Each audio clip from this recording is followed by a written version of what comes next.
What's up guys, Tanner here with another video, and in this one I'm going to be showing you guys on my phone how I would contact an influencer and how I would see the rates and how to negotiate with them and a little bit of how the whole process works when you're working with an influencer. So let's get right into it. So as you may know, in my second to last video I actually showed you guys how to create your Instagram page for your e-commerce company and structure the bio, your posts and stuff like that.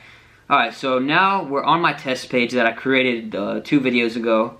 And now I'm going to show you guys how I would contact an influencer. So actually I'm an influencer, I have a somewhat big page, 700 something thousand followers. And so I'm going to just use that, it's in the food niche. But this test company that I'm showing you guys is supposed to be like jewelry or watches or something like that. So this is just for testing purposes. But I'm going to pretend like I'm contacting this influencer, which is my page, the food page. And I'm going to show you guys how it all goes down. So now we're on my phone in my test account. And let's say I want to buy an ad from this food page. So my food page is Namarama, and so now let's say I see them, decent views, so I want to buy an ad from them. So I'm going to go DM them, and a lot of people think that when you go to contacting an influencer it has to be super formal, like, hi, my name is Tanner Planis, and I'm contacting to inquire about your shout out rates because I own this e-commerce company at blah blah blah blah blah blah blah blah. And as an influencer, we just really don't like it. When we say it, we usually ignore people. We try to stay away from those people because it's just too much for us, because we get people asking us that kind of stuff all the time, every day. So the best way to get people to reply and not just leave you on open or ignore you completely is to just say, hey, what are your shout out rates? And then you send it, and then you just wait. But usually I would contact more than one page, contact like 20 at a time. And so now let's go pretend like I'm this influencer. Okay, so now we're in the DMs, and I'm gonna go, I see that I got this DM from someone saying, hey, what are your shout out rates? And so these rates I'm about to send are just completely random. These aren't what I actually sell for on my page. I actually sell for more than this. But this is just for testing purposes. So then as an influencer, usually people would just paste their rates and send it to them. And as I said, those aren't my rates. And then you see there, the rates that came in.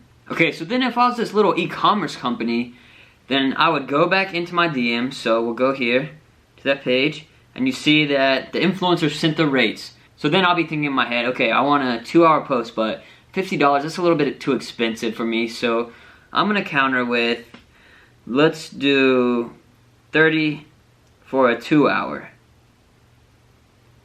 And then some influencers, if you counter them, they'll automatically just be like, okay, sounds good, unless it's like super lowballing. But most of them, if it's a decent counter offer, then they'll just accept it. But if I'm someone that's really hard to negotiate with, I'll just go back to them and say, I can do 45 for a 2-hour. And then we're back in the DMs of this account, the test account, that I'm a little e-commerce company. And they're like, I just can't afford it. So then, usually what I would do is, if I can only afford $30 for that 2-hour post, and I can't afford the 45 that they want, so then I would just say, $30, take it or leave it. And then I'll just say, let me know. And then usually they'll just leave you on red for a little while. Maybe they'll just forget about you completely. But I would say 75% of them would, after a while, they'll leave you on open, or they'll just say like, okay.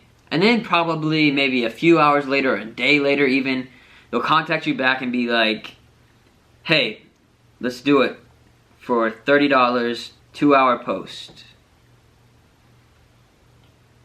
Because it's all a psychology game in your minds and other people's minds when you're trying to sell something or buy something. Because when you're trying to buy something or negotiate with someone or you're selling something, it's all about getting that person to be persuaded. You want them to either accept the offer that you put out, or you want them to buy something from you as a salesman. So it's sort of a mind game. Some people don't fall for it, some do. And like I said, most do. If you just give them a lower offer and you tell them take it or leave it, usually after a little while they'll contact you back, be like, okay, this is good. Or they'll counter you again, but it'll be a lot better deal than what they had offered previously. So that's a little bit of how I negotiate with influencers. But this is just an example of how I would do it if I was this little e-commerce company trying to find an influencer. So then, as an influencer, I said, hey, let's do it for $30, 2-hour post.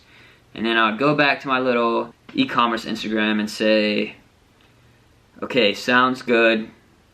What's your PayPal? And then they would send their PayPal back, and you're able to pay them the $30. And then you schedule a time for when the post is, and then you talk back and forth with the influencer to figure out a time that works for both of you for when the post needs to go up.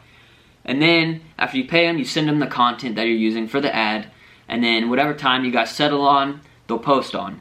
And then after they post that, you want to make sure that you make more off of however much you paid.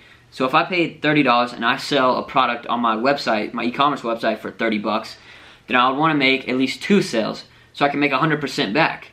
And so how I keep track of this is, if you only have one shout out and you're starting from the bottom and you're just trying to figure out how you can make more sales and how to work influencer marketing, then it won't be that hard to keep track. But if you're more in depth already and you're already making a lot of money and more orders, multiple orders at a time, and you need to keep track of different shout outs and how much you're making off of each person, you want to just figure out how many orders you're getting at these different timestamps from these each shout outs, depending on whoever you have up. You want to figure out how many sales you're getting from them, how much revenue it's bringing in, so you can figure out who makes you the most money and who to buy from most often.